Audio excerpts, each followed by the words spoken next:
కష్టాల మధ్య వచ్చాం మేము. చాలా ఒత్తిడి మధ్య ఒక 5 సంవత్సరాలు, ప్రత్యేకించి నేను 2014 నుంచి రాష్ట్ర విభజన జరిగినప్పటి నుంచి ఆంధ్రప్రదేశ్ అభివృద్ధి బాగుండాలని ఆకాంక్షించే వ్యక్తిని. వచ్చే గొడవలకి విభజన జరిగితే ఎలా అయిపోయిందో మనం చూస్తూ వచ్చాం. అందుకని ప్రత్యేకంగా నేను ఆంధ్రప్రదేశ్ బాగు కోసం నేను ఎప్పుడూ నిస్వార్థంగా చేసుకుంటూ వచ్చాను. 2014 నుంచి 2019, 2019 నుంచి 2024కి ప్రభుత్వం మారిన వెంటనే ఒక కన్స్ట్రక్టివ్ అప్రోచ్ నుంచి ఒక డిస్ట్రక్టివ్ అడ్మినిస్ట్రేషన్, డిస్ట్రక్టివ్ గవర్నెన్స్ మొదలైంది. ఇది ప్రజాస్వామ్య హితాన్ని కోరుకునే ప్రతి ఒక్కరికి కూడా చాలా ఆందోళన కలిగించింది. ఈరోజు మేము గౌరవ ముఖ్యమంత్రి గారి నాయకత్వంలో సాధించినవన్నీ చెప్పబోయే ముందు అసలు ఈ పరిస్థితికి ఎలా వచ్చాం, మీకు కూడా ముఖ్యంగా అధికారులు ఉన్నారు, గౌరవ శాసనసభ్యులు ఉన్నారు, ఒకసారి మనం గుర్తుకు తెచ్చుకోవడం చాలా చాలా అవసరం. ఎందుకంటే మనం చాలా త్వరగా మర్చిపోతాం.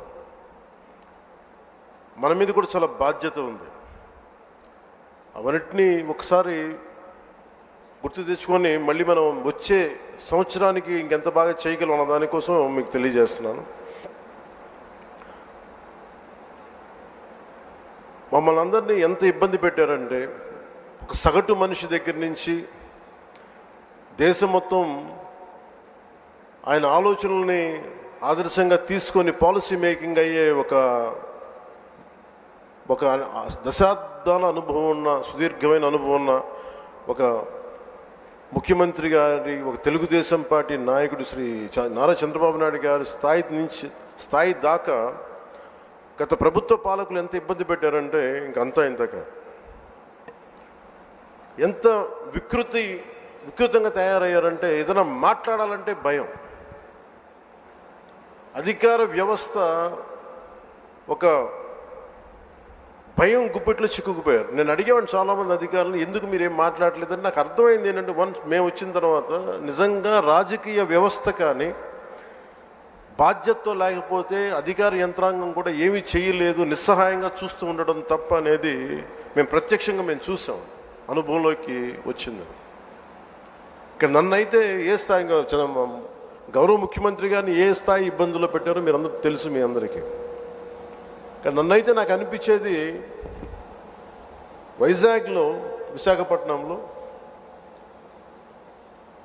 24లో 23 ఆఖరిలో ఎలాంటి ఇబ్బందులు పెట్టా, మీరు రోడ్ల మీదకి రావడానికి కూడా ఇబ్బంది పడేవాళ్ళు. వస్తే అరెస్టులు. ఈ స్థాయి, వీటి మధ్యలో అసలు భవిష్యత్తు కనిపిస్తుందా అని అనిపించింది నాకు. అసలు ఆంధ్రప్రదేశ్కి వెలుగు అనేది వస్తుందా? ఇలా భయం గుప్పిట్లోనే బతకాలా? వాళ్ళ ఇష్టానికి చట్టాలు, ఇష్టాలకి బెదిరింపులు, నోటికి ఏదొస్తుంది మాట్లాడటాలు, ఇవన్నీ చూసిన తర్వాత ముఖ్యంగా ఇక్కడ చాలామంది ఉన్నతాధికారులు అందరూ ఉన్నారు, నియోజకవర్గ అధికారులు ఉన్నారు, శాసనసభ్యులు మీరందరూ ఉన్నారు. కాబట్టి అది జరగకుండా కనుక, కూటమి ప్రభుత్వం రాకుండా కనుక ఉండుంటే ఎలా ఉండేది ఆంధ్రప్రదేశ్ని ఒకసారి మన అందరం కూడా ఒకసారి ఆలోచించాలి వన్స్న. ఎందుకంటే మేమందరం కూడా గౌరవ ముఖ్యమంత్రి గారి దగ్గర నుంచి, లోకేష్ గారి దగ్గర నుంచి ఎవ్వరం కూడా ఏదో ఒక నెపం, గొడవ పెట్టి ఏదో ఒకలా ఇబ్బందులు పాలు చేసి, ఇబ్బందులు పెట్టడానికి, జైల్లో పెట్టడానికి, అలాంటి స్థాయిలోకి వచ్చేసారు. ఏదన్నా మాట్లాడదామంటే రౌడీ మూకలు, నిస్సహాయతతో కూడిన అధికారులు, లేదా వంతపాడే అధికార యంత్రాంగం, వీటన్నిటి మధ్యలో విలవిల్లాడిపోయింది రాష్ట్రం. ఏదైనా మాలాంటి వాళ్ళు వచ్చి మాట్లాడి చెప్దామంటే మమ్మల్ని అలా ఇబ్బంది పెట్టలేదు, మా కుటుంబ సభ్యులతో సహా. వీటన్నిటి నేపథ్యంలో ఎన్డీఏ ప్రభుత్వం, సుదీర్ఘమైన అనుభవం ఉన్న చంద్రబాబు గారి నాయకత్వంలో తెలుగుదేశం పార్టీ, భారతీయ జనతా పార్టీ, జనసేన ఇవన్నీ కలిసి కూటమి ప్రభుత్వాన్ని ఏర్పాటు చేయడానికి, నిలబెట్టడానికి ముఖ్య ఉద్దేశం ఒక సుపరిపాలన అందించాలి. అడ్మినిస్ట్రేషన్ విత్ అన్ అకౌంటబిలిటీ, ఒక రెస్పాన్సిబిలిటీ తోటి ముందుకెళ్ళాలి అన్న ఉద్దేశంతో మేమందరం ముందుకొచ్చాం. ప్రజలు దాన్ని గుర్తించారు, ఆదరించారు. ఈ ప్రభుత్వానికి, ఈ కూటమి ప్రభుత్వానికి అండగా నిలబడ్డారు. ఆంధ్రప్రదేశ్ ఇప్పుడు స్వర్ణాంధ్రప్రదేశ్ దిశగా అడుగులు వేస్తుంది. ఈ మార్పు తీసుకురావడానికి ఒక యుద్ధమే చేయాల్సి వచ్చింది. ఆ పోరాటానికి ఫలితం వచ్చి ఏడాది పూర్తయింది. చీకటి నుంచి వెలుగులోకి ఇప్పుడిప్పుడే వస్తున్నాం. ముందుగా రాష్ట్ర ప్రజలకి తెలుగుదేశం, భారతీయ జనతా పార్టీ, జనసేన కూటమికి అద్భుత విజయాన్ని అందించిన రాష్ట్ర ప్రజలకి ఈ సుపరిపాలనకి ఏడాది వచ్చిన సందర్భంగా మేము మీకు ప్రత్యేకంగా కృతజ్ఞతలు తెలియజేస్తున్నాం.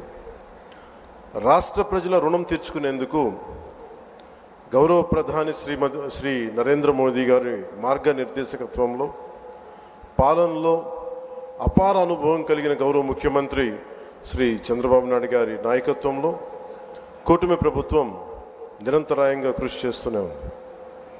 ఒకవైపు కుదేలైన ఆర్థిక వ్యవస్థ, అస్తవ్యస్త విధానాలతో ఉన్న ఈ నడిపిన ప్రభుత్వాన్ని తిరిగి గాడిని పెట్టడానికి గౌరవ ముఖ్యమంత్రి గారి అపారమైన అనుభవం మా అందరికీ ఎంతో బలాన్ని ఇస్తూ ఉంది. అలాగే గౌరవ ప్రధానమంత్రి శ్రీ నరేంద్ర మోదీ గారి కేంద్రం నుంచి అందిస్తున్న సహాయ సహకారాలతోటి, ముఖ్యమంత్రి గారి పాలనా దక్షతతోటి, మంత్రివర్గ సహచరుల మద్దతుతోటి స్వర్ణాంధ్రప్రదేశ్ విజన్ 2047 వికసిత్ భారత్ లక్ష్యాల సాధన దిశగా ముందుకు వెళ్తూ ఉంది. ఈ మధ్యనే మనం 11వ అంతర్జాతీయ యోగా దినోత్సవం సందర్భంగా గౌరవ ముఖ్యమంత్రి శ్రీ నారా చంద్రబాబు నాయుడు గారి నేతృత్వంలో ఎన్డీఏ కూటమి ప్రభుత్వం విశాఖపట్నంలోని బీచ్ రోడ్లో 3 లక్షల పైచిలుకుతో మందితో నిర్వహించిన యోగాంధ్ర కార్యక్రమం ప్రపంచ రికార్డు సృష్టించింది. అలాగే రాష్ట్ర ప్రభుత్వ పథకాల్లో నేను చాలా సందర్భాలు అడిగేవాడిని ముఖ్యమంత్రి గారిని. ఎలక్షన్ సమయంలో మనం ఈ సూపర్ 6 ఇలాంటివన్నీ ఎలా చేయగలం ఏంటని మాట్లాడితే ఆయన ఎప్పుడు కూడా అనేది ఏంటంటే, డెవలప్మెంట్తో పాటు మనం